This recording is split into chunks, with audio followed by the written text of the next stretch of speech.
Hello students, myself Gaurav Mishra. Today we shall discuss NTA JEE Main Test number 85 chemistry paper. So let's see how the test paper was and what score can be considered a good score in this test paper.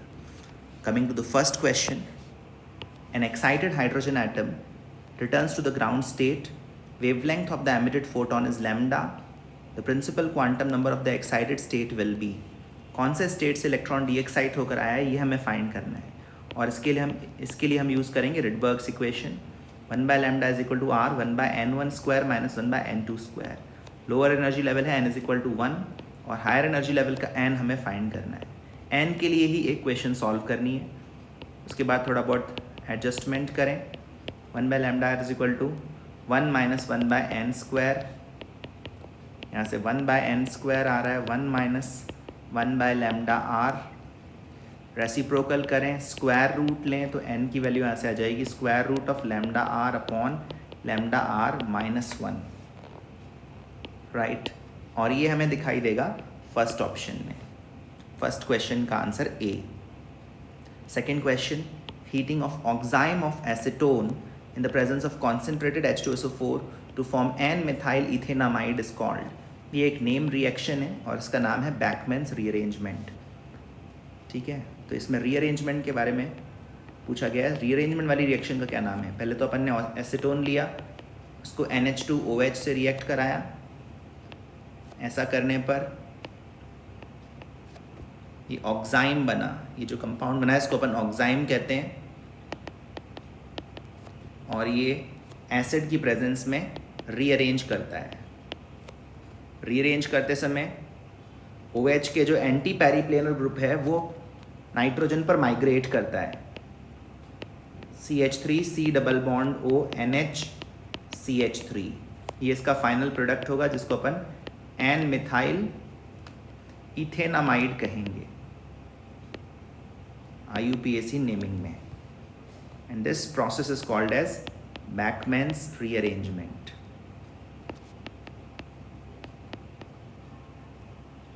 Question को करने के लिए आपको बस reaction का नाम पता होना चाहिए, मैकेनिज्म नहीं. वैसे तो मैकेनिज्म भी इंपॉर्टेंट है. Coming to the third question, NO2 and N2O4 are two forms of nitrogen dioxide. One exists in gaseous state while other in liquid state. हमको इनका नेचर जज करना है. ठीक है, तो NO2 तो पैरामैग्नेटिक है क्योंकि NO2 में एक अनपेयर्ड इलेक्ट्रॉन है. NO2 एक odd number of electrons possess करने वाला मॉलिक्यूल है. ठीक है, NO2 में odd number of electrons present हैं. इस वजह से नाइट्रोजन की ऑक्टेट कंप्लीट नहीं हो पाती. 7 इलेक्ट्रॉन्स ही रह जाते हैं in its valence shell. Odd electron species होने के कारण ये पैरामैग्नेटिक है. जबकि N2O4 में इस तरह का कोई पैरामैग्नेटिज्म नहीं है. इसमें नाइट्रोजन की ऑक्टेट भी कंप्लीट है और कोई अनपेयर्ड इलेक्ट्रॉन भी प्रेजेंट नहीं है. ड्यूस स्ट्रक्चर में भी नहीं है, एक्चुअल मॉलिक्यूल में भी नहीं है. N2O4 is diamagnetic.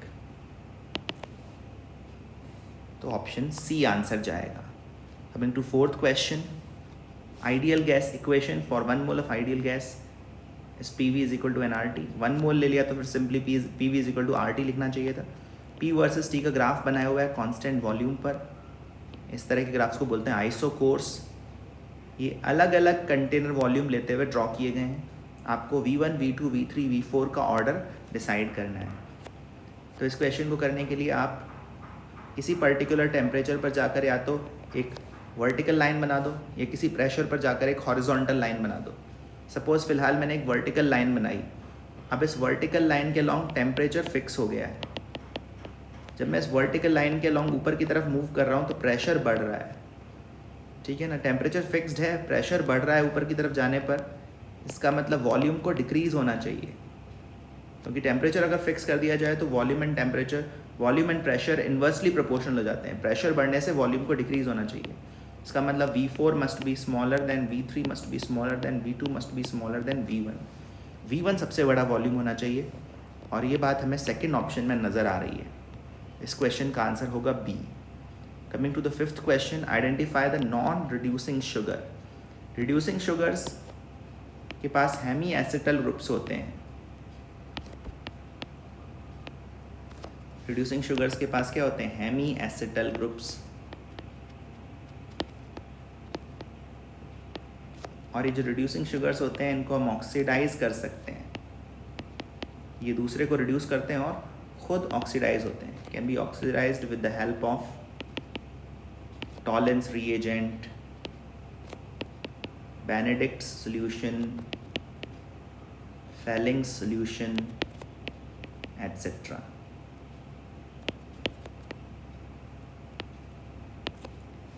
तो हेमी एसिटल ग्रुप आप देखेंगे ए में प्रेजेंट है. ये O और ये OH एक ही कार्बन पर लगा हुआ है. सिमिलरली बी भी एक हेमी एसिटल ग्रुप प्रोसेस करने वाला कंपाउंड है. सी में भी एक हेमी एसिटल ग्रुप प्रेजेंट है इस कार्बन पर. लेकिन डी में आप देखेंगे एक एसिटल ग्रुप प्रेजेंट है इस वाले कार्बन पर और ये फर्दर ऑक्सीडाइज नहीं हो पाएगा. तो डी एक नॉन रिड्यूसिंग शुगर होगा. Coming to the sixth question, heat absorbed by a system and growing through a cyclic process shown in the figure is. cyclic process की बात हो रही है, सर्कल की बात हो रही है. इस प्रोसेस में सिस्टम ने कितनी हीट एब्जॉर्ब करी है? साइक्लिक प्रोसेस में डेल्टा यू तो ज़ीरो हो जाएगा. ठीक है, इसका मतलब हीट एब्जॉर्ब जो है वो work done by the system के बराबर हो जाएगी. Heat absorb would be equal to work done by the system, which in turn would be equal to area under the PV curve.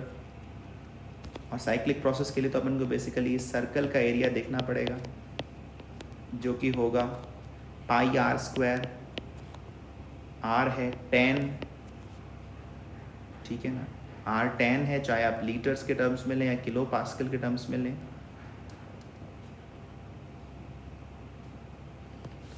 Are यहाँ से लेते हैं तो 20 लीटर्स आता है और यहाँ से लेते हैं तो 20 किलो पास्कल आता है विड्थ. तो विड्थ दोनों तरफ से 10 ही है. यूनिट इसकी अपन को P और इंटू V वाली यूनिट्स लेनी पड़ेंगी. 10 का स्क्वायर ज़रूर कर रहे हैं लेकिन एक तरफ से प्रेशर की यूनिट लेंगे और एक तरफ से वॉल्यूम की यूनिट लेंगे. Kilo pascal into litre. Kilo pascal is 10 to the power 3 pascal. Litre is 10 to the power -3 metre cube. SI units में बदला तो ये पाई इंटू 10 स्क्वायर जूल्स आ रहा है. Pascal into metre cube would be considered joules. 100 pi joules. That should be the work done by the system and that is also equal to the heat absorbed bye the system. Coming to the 7th क्वेश्चन, 2-methyl-but-1-ene reacts with mercuric acetate in the presence of water to form a product which on reduction with NaBH4 yields. तो यहाँ पर oxymercuration demercuration की बात हो रही है. 2-methyl-1-butene ये है. पहले उसको मर्क्यूरिक एसिटेट से रिएक्ट कराया गया एक्वस मीडियम में और उसके बाद उसको NaBH4 से रिड्यूस किया गया एल्कलाइन मीडियम में. ऐसा करने से मार्कोनिकॉव एडिशन ऑफ वाटर होता है. Markovnikov addition of water without any rearrangement. ऐसा होने पर OH उसी कार्बन पर लगेगा जिस पर एक मिथाइल ग्रुप लगा हुआ है. तो इस कंपाउंड का नाम क्या हो जाएगा? 2-methyl-butane 2-ol. and this we can very well observe in first option. First option is the answer. Coming to 8th question, among the following the optically inactive compound is. Optically inactive का मतलब it must possess a plane of symmetry. इसमें एक element of symmetry होना चाहिए, plane of symmetry होना चाहिए. ठीक है, तो ए में तो कायरल कार्बन कायरल नाइट्रोजन है. बी में भी फॉस्फोरस पर लोन पेयर है, इस वजह से ये कायरल सेंटर हो जाएगा.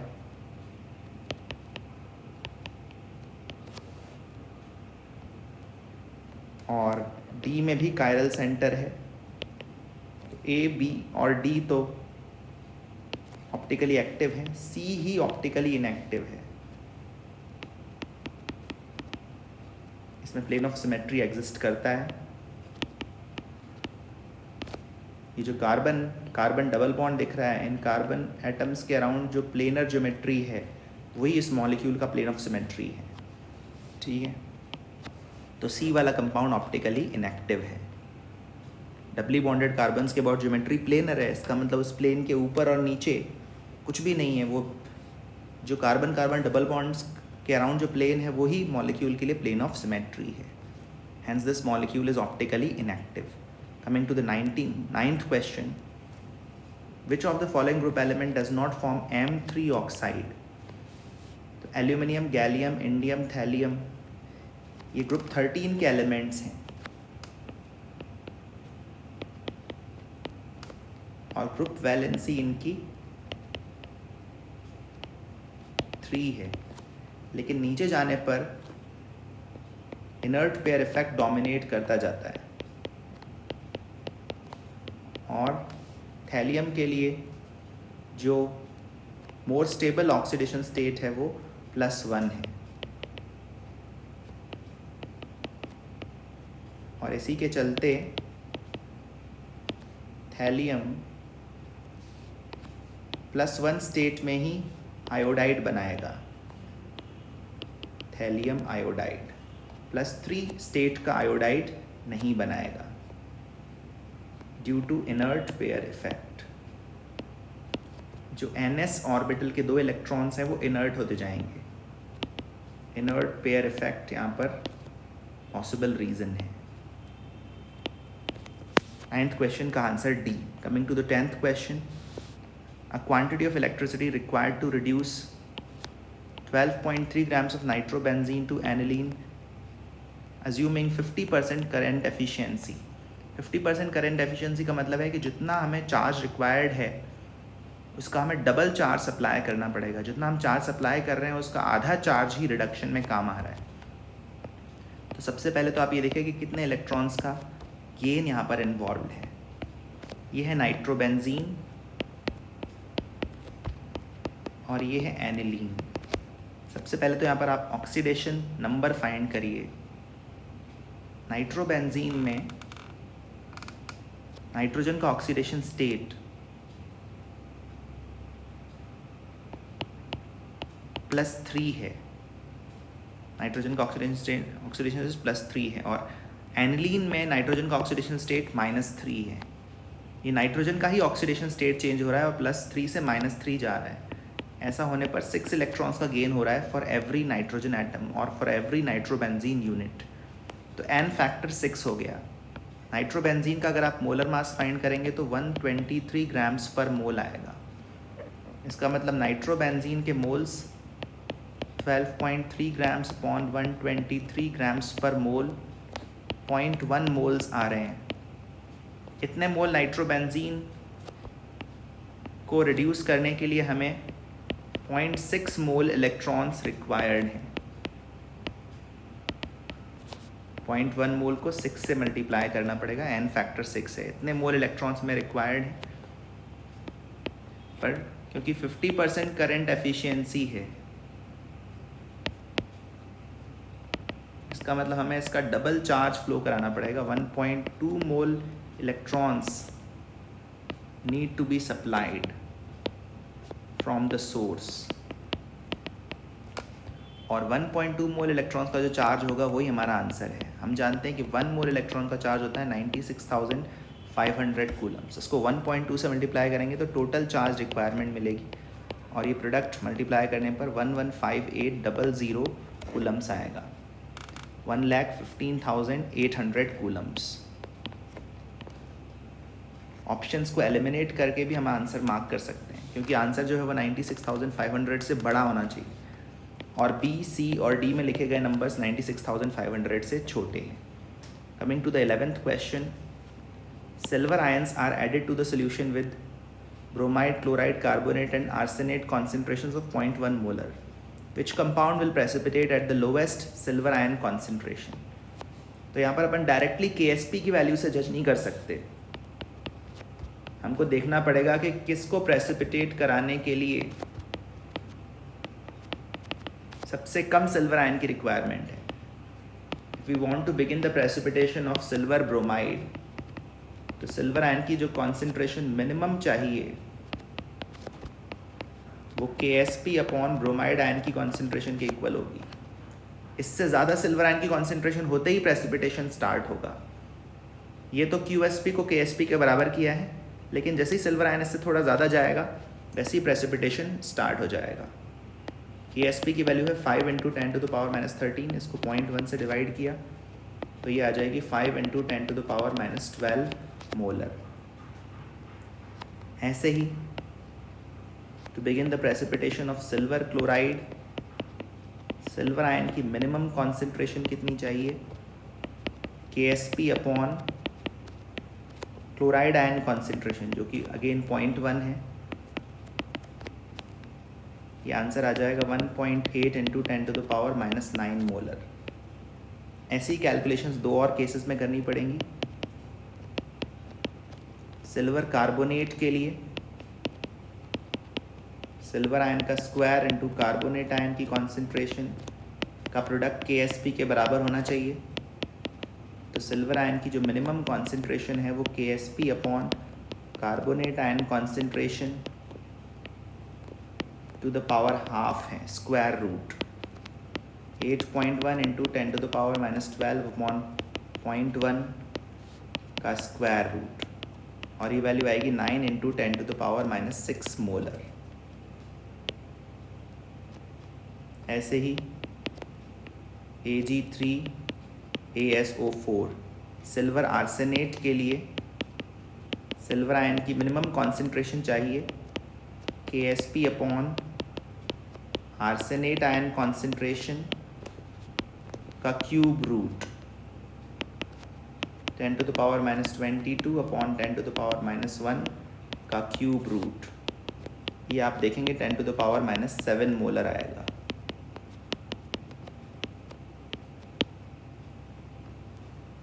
तो ये डिफरेंट कंपाउंड्स का प्रेसिपिटेशन कराने के लिए सिल्वर आयन की मिनिमम कॉन्सेंट्रेशंस आ गई। इनमें से अपन को देखना है कि किसके लिए रिक्वायरमेंट सबसे कम आया है। अगर आप जज करें, हमें 4 क्वांटिटीज़ मिली हैं, इनमें से स्मॉलेस्ट क्वांटिटी कौन सी है, तो इनमें से स्मॉलेस्ट क्वांटिटी AgBr के लिए मिली है। तो जिसके लिए सबसे कम सिल्वर आयन कॉन्सेंट्रेशन चाहिए वो है सिल्वर ब्रोमाइड, इसी का प्रेसिपिटेशन सबसे पहले स्टार्ट हो पाएगा। Coming to 12th question, in which of the following molecular species sigma dative bond is present. इसका मतलब है सिग्मा कोऑर्डिनेट बॉन्ड किस में प्रेजेंट है। NH3 और BH3 में तो कोई कोऑर्डिनेट बॉन्ड प्रेजेंट नहीं है। BF3 में कोऑर्डिनेट बॉन्ड जो बनता है वो पाई टाइप का बन सकता है। Be2Cl4 में सिग्मा कोऑर्डिनेट बॉन्ड्स बने हैं।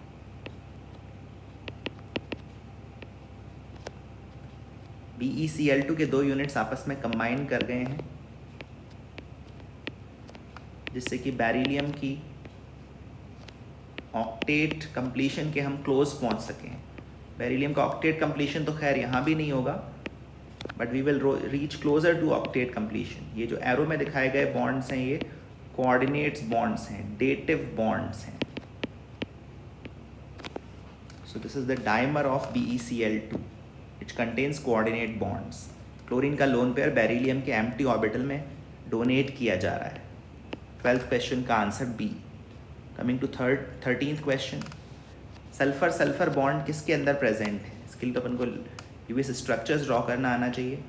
S2O4 2- S2O4 2- का स्ट्रक्चर अगर बनाएं तो स्ट्रक्चर सिमेट्रिकल होगा। सल्फर सल्फर बॉन्ड इसमें प्रेजेंट है, दोनों सल्फर एटम्स पर एक एक लोन पेयर भी है। S2O5 2- में एक सल्फर एटम पर 3 ऑक्सीजन अटैच्ड हैं और एक पर 2, लेकिन सल्फर सल्फर बॉन्ड तो प्रेजेंट है इसमें भी। और S2O6 2- में भी सल्फर सल्फर लिंकेज प्रेजेंट है। तो इन आयंस के स्ट्रक्चर का थोड़ा थोड़ा आइडिया तो हमें होना ही चाहिए। बिल्कुल भी आइडिया नहीं होगा तो बनाना मुश्किल हो जाएगा। ठीक है, तो इस तरह से हम देख रहे हैं कि तीनों ही स्ट्रक्चर्स में सल्फर सल्फर बॉन्ड प्रेजेंट है। तो इस क्वेश्चन का आंसर होगा D. Coming to the 14th question, एक कंपाउंड ए है जिसको 2 मोल ऑफ HiO4 से रिएक्ट कराया गया तो ग्लाइऑक्सैलिक एसिड बना। ठीक है, ग्लाइऑक्सैलिक एसिड, सबसे पहले तो पहचानिए ग्लाइऑक्सैलिक एसिड क्या होता है। COOH CHO, और HiO4 से क्या होता है, क्लीवेज कम ऑक्सीडेशन। और ये रिएक्शन एल्डिहाइड्स में भी वर्क करती है, विसिनल एल्डिहाइड्स में भी और विसिनल डायोल्स में भी। ए ऑप्शन जो है वो तो इनकरेक्ट है, इससे तो एक ही मॉलिक्यूल बनेगा ब्रेक होने पर भी। अब 2 मोल्स ऑफ HiO4 हम कैसे यूज करेंगे ये भी सोचना पड़ेगा।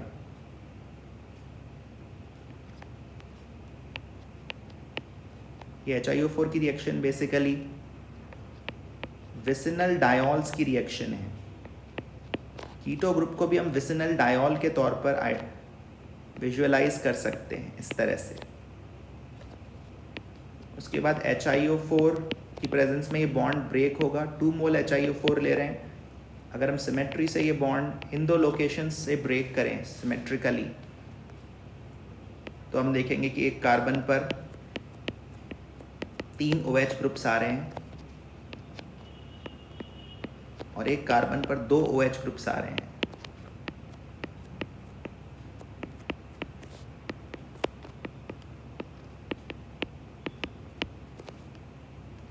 और जब एक ही कार्बन पर 2 OH ग्रुप्स आते हैं तो वाटर का लॉस होता है।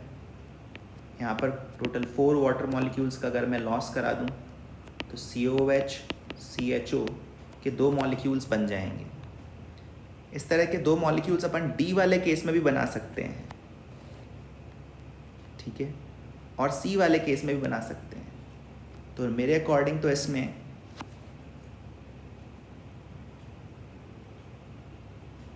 अगर बॉन्ड ब्रेकिंग स्मार्टली की जाए, हाँ HiO4 के साथ बॉन्ड बनाने के लिए जो OH ग्रुप्स है ये same side of the ring पर प्रेजेंट रहें तो सही रहेगा।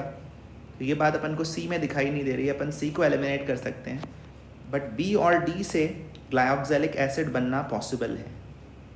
अगर D को हम इस तरह से ब्रेक करें, HiO4 की प्रेजेंस में 2 जगह से ब्रेक करें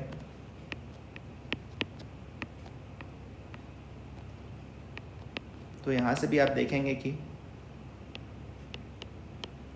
ग्लाइऑक्सैलिक एसिड के 2 मोल्स प्रोड्यूस किए जा सकते हैं।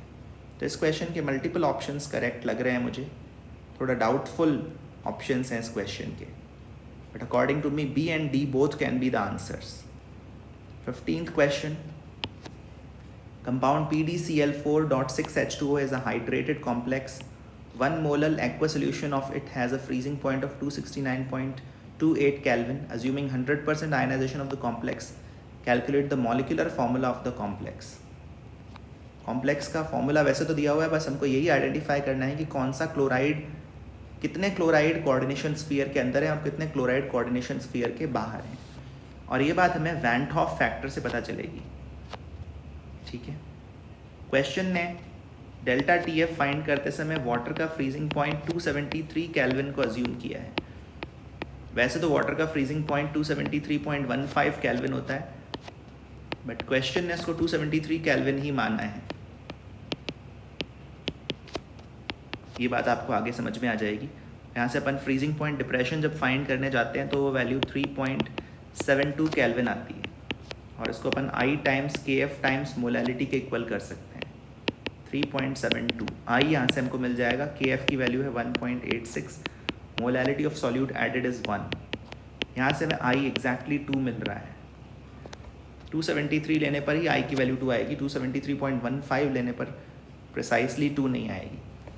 2 आने का मतलब ये है कि 2 solute particles are being created per formula unit. Her formula unit से 2 सॉल्यूट पार्टिकल्स क्रिएट हो रहे हैं. इसका मतलब एक कैटायन होना चाहिए फॉर्मूला यूनिट में और एक एनायन होना चाहिए. 1 कैटायन एंड 1 एनायन पर फॉर्मूला यूनिट. एक ही क्लोराइड आयन कोऑर्डिनेशन स्फीयर के बाहर होना चाहिए, जो कि हमें थर्ड ऑप्शन में नज़र आ रहा है. 15th क्वेश्चन का आंसर सी होना चाहिए. ठीक है, looking at the value of van Hoff factor. 15th का answer C. 16th question, which of the following metal nitrate produces gaseous product when reacts with KCN solution. तो यहाँ पर अपन को रिएक्शन का आइडिया होना चाहिए. बी, सी और डी में तो सिंपली एक डबल डिस्प्लेसमेंट रिएक्शन होती है और प्रेसिपिटेट बनता है.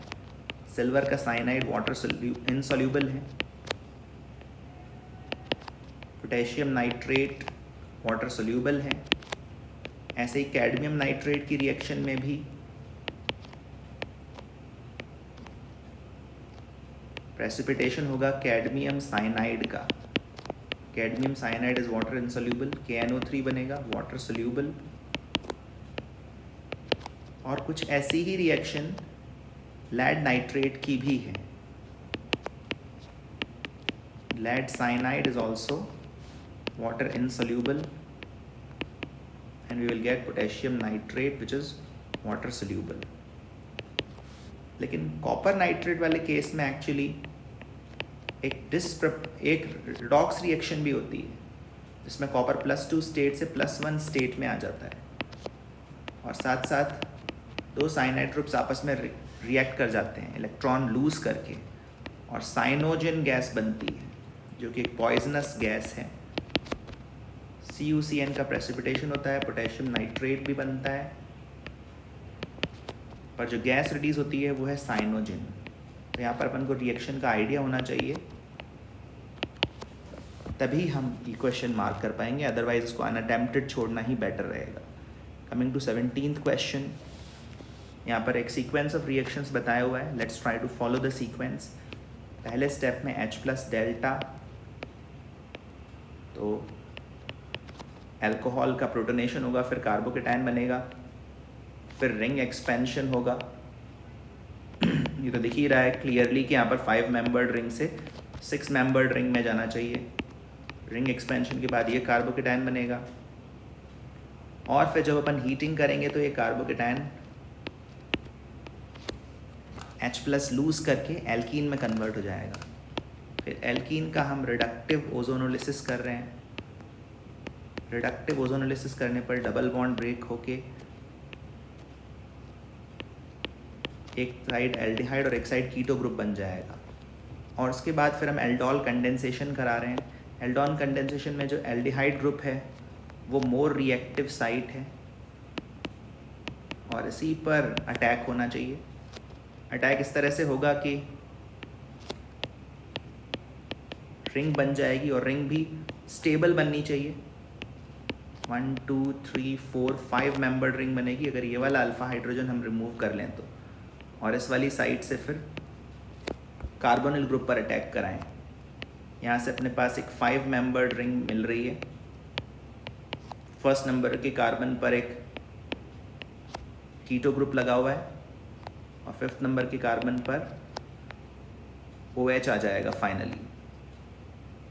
यहाँ से फिर अल्फा बीटा अनसैचुरेशन होगा E1CB मैकेनिज्म से और हमें फाइनल कंडेंसेशन प्रोडक्ट मिलेगा कुछ इस तरह से अल्फा बीटा अनसैचुरेशन के बाद. अगर हम ऑप्शंस देखने जाएं तो क्लियरली थर्ड ऑप्शन करेक्ट होना चाहिए. यहाँ पर एक इंट्रामोलिकुलर एल्डोल कंडेंसेशन रिएक्शन कराई गई है. Coming to the 18th question. यहाँ पर इक्विलिब्रियम कांस्टेंट्स दिए हुए हैं 2 रिएक्शंस के और एक थर्ड रिएक्शन का इक्विलिब्रियम कांस्टेंट फाइंड करना है. तो इसके लिए आपको रिएक्शंस को बहुत केयरफुली देखना होगा.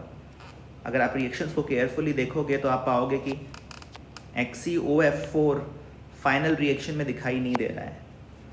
XeF6 भी फाइनल रिएक्शन में दिखाई नहीं दे रहा है. H2O जो फर्स्ट रिएक्शन में लेफ्ट में है वो सेकंड रिएक्शन में राइट में है. HF जो फर्स्ट रिएक्शन में राइट में है वो फाइनल रिएक्शन में लेफ्ट में है. इसका मतलब क्लियरली रिएक्शंस को सब्ट्रैक्ट किया गया है, ठीक है ना। सेकंड में से फर्स्ट रिएक्शन सब्ट्रैक्ट की गई, ये वाली रिएक्शन आपको सेकंड रिएक्शन में से फर्स्ट रिएक्शन सब्ट्रैक्ट करने पर मिलेगी, तभी XeO4 कैंसिल होगा, XeF6 कैंसिल होगा और तभी HF और H2O की साइड चेंज होगी। रिएक्शंस को सब्ट्रैक्ट करने पर इक्विलिब्रियम कांस्टेंट डिवाइड हो जाता है, तो आंसर होना चाहिए K2/K1। 18th का answer D। 19th question, an organic compound with the formula C7H8O dissolves in NaOH and gives characteristic color with neutral FeCl3। इन बातों से ये अंदाज़ा लग रहा है कि हम फिनॉल की बात कर रहे हैं, फिनॉल के किसी डेरिवेटिव की बात कर रहे हैं, ठीक है ना।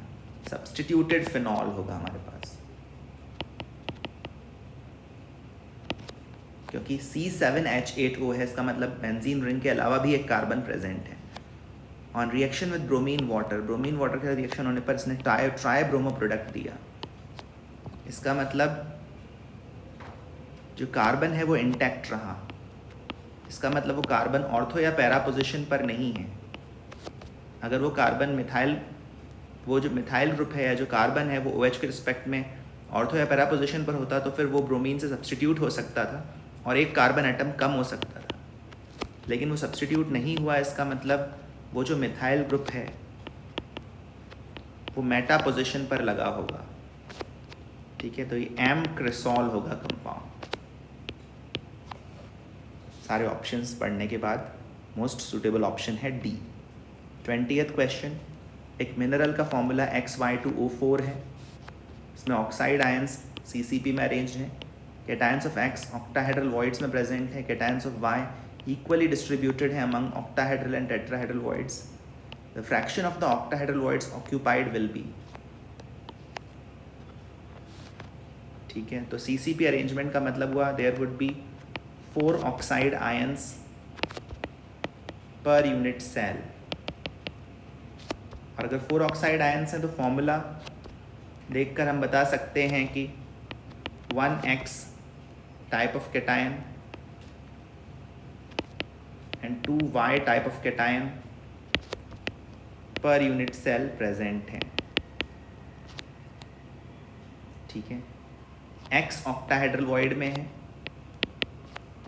और Y जो है वो octahedral और tetrahedral दोनों में है, तो एक Y octahedral void में है और एक Y tetrahedral void में, equally distributed है। इसका मतलब 2 octahedral voids occupy हो गई। हम जानते हैं कि 4 ऑक्साइड आयंस अगर हैं यूनिट सेल में तो 4 ऑक्टाहेड्रल वॉइड्स भी होंगी। Out of 4 octahedral voids 2 octahedral voids occupy हो चुकी हैं, तो fraction of octahedral voids occupied will be 1/2। Coming to 21st question, एक फैक्ट बेस्ड क्वेश्चन है, इसमें हमें बायथायोनल का स्ट्रक्चर पता होना चाहिए, अदरवाइज हम ये क्वेश्चन नहीं कर सकते। बायथायोनल का स्ट्रक्चर कुछ इस तरह से होता है, इसमें 2 बेंजीन रिंग्स आपस में एक सल्फर एटम के थ्रू अटैच्ड होती हैं और सल्फर एटम के रिस्पेक्ट में ऑर्थो पोजीशन पर OH ग्रुप्स प्रेजेंट रहते हैं और मेटा पोजीशन पर क्लोरो ग्रुप्स प्रेजेंट रहते हैं। तो 4 क्लोरीन एटम्स बायथायोनल के एक मॉलिक्यूल में प्रेजेंट होते हैं, ठीक है। इसका आंसर है 4।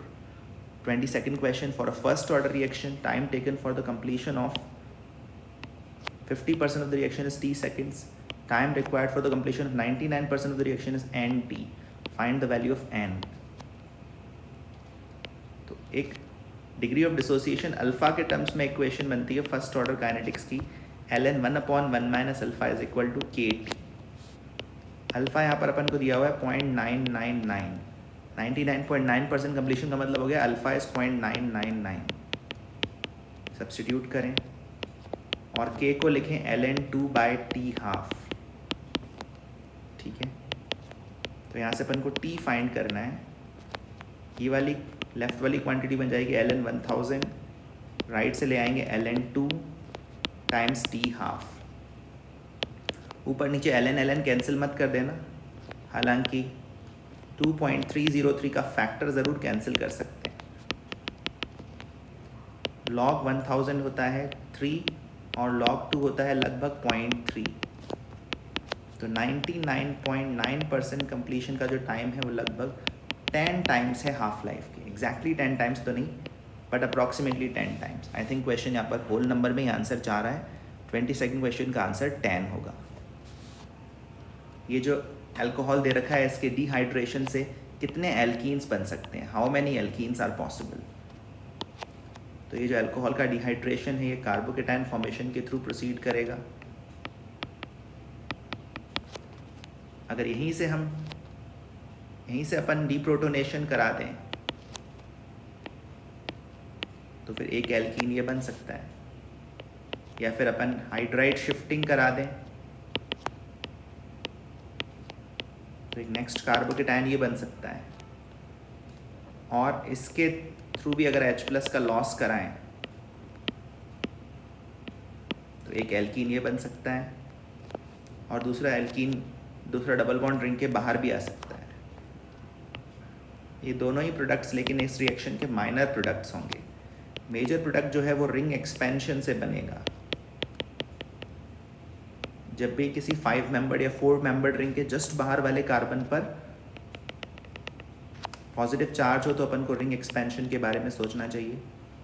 रिंग एक्सपेंशन होकर ये साइक्लोहेक्साइल रिंग बन जाएगी, और इससे फिर अपन डीप्रोटोनेशन कराएंगे तो ये थर्ड एल्कीन बन सकता है, जो कि इस रिएक्शन का मेजर प्रोडक्ट होगा. तो 3 प्रोडक्ट्स इस रिएक्शन में बनना पॉसिबल है, including the major products. 24th question, oxidation of number of manganese in the product of alkaline oxidative fusion of MnO2 is. Highly alkaline medium में मैंगनीज का stable oxidation state +6 होता है. Mildly alkaline medium में या neutral medium में manganese का preferred oxidation state +4 होता है. ठीक है ना. और हाईली एसिडिक मीडियम में मैंगनीज हमेशा +2 स्टेट में जाना प्रेफर करता है. तो यहाँ पर अपन ऑक्सीजन के साथ इसकी रिएक्शन करा रहे हैं बेसिक मीडियम में. ऐसा होने पर MnO2 खुद ऑक्सीडाइज होकर MnO4 2- में बदल जाएगा, जिसको अपन मैंगनेट आयन कहते हैं, और O2 रिड्यूस होकर H2O में कन्वर्ट हो जाएगा. ये रिएक्शन हमें आगे बढ़कर बैलेंस करनी होगी. एज ऑफ नाउ बस यहाँ पर अपन को ऑक्सीडेशन स्टेट फाइंड करना है. मैंगनीज +4 से +6 ऑक्सीडेशन स्टेट में जा रहा है. 24th क्वेश्चन का answer 6. Coming to 25th question, how many of these molecules can have any type of hydrogen bonding, intramolecular as well as intermolecular.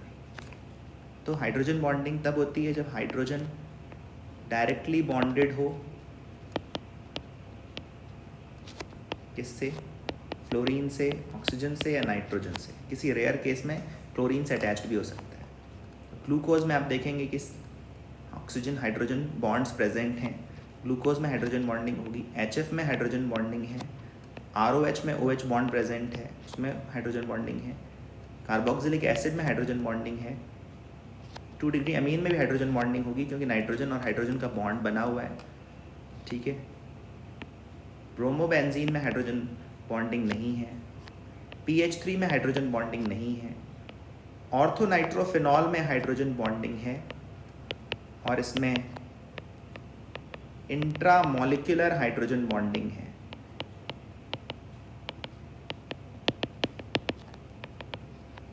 Intramolecular hydrogen bonding. इसके अलावा जो क्लोरल है, इसमें भी हाइड्रोजन बॉन्डिंग प्रेजेंट रहती है, और हाइड्रोजन बॉन्डिंग के थ्रू इसमें रिंग फॉर्मेशन होती है. क्लोरल एक्चुअली डाईहाइड्रेट के फॉर्म में एग्जिस्ट करता है.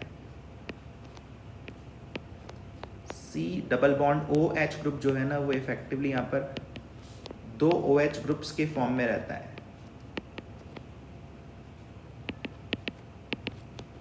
और ये क्लोरल के क्लोरीन एटम्स इस OH बॉन्ड में प्रेजेंट हाइड्रोजन को इलेक्ट्रॉन पेयर रिलीज करते हैं. तो क्लोरल भी एक डाईहाइड्रेट के फॉर्म में एग्जिस्ट करता है मेजरली, और इसमें इंट्रामोलिकुलर हाइड्रोजन बॉन्डिंग प्रेजेंट होती है. ये फैक्ट भी हमें पता होना चाहिए. तो हाइड्रोजन बॉन्डिंग कितने कंपाउंड्स में है? Glucose, HF, alcohol, acid, 2 degree amine, chloral and orthonitrophenol. ये आप देखेंगे टोटल 7 कंपाउंड्स हैं, 7 टाइप ऑफ मॉलिक्यूल्स हैं. ठीक है. क्वेश्चन का answer 7. So that's it about the test paper. Test paper थोड़ा अच्छे लेवल का लगा. There is one doubtful question, one question with doubtful options, one question with doubtful options. Apart from that, बाकी questions अच्छे थे. I will say that any score in excess of 75 plus is very good in this test paper, but scoring in the deficit of 60 would be considered unsatisfactory according to me for a well prepared student. और थोड़ा concession अगर दे दूँ तो 55 से नीचे का score अनसेटिस्फैक्टरी माना जाएगा अकॉर्डिंग टू मी. कुल मिलाकर अच्छा टेस्ट पेपर लगा, डिस्कशन करने में भी मज़ा आया. होपफुली आपको क्वेश्चंस करने में मज़ा आया होगा, और जहाँ जहाँ गलतियाँ हुई हैं उन पर वर्क करिए, मेहनत करिए, अपने वीकर पॉइंट्स को रिमूव करिए. Thank you everyone, keep working hard.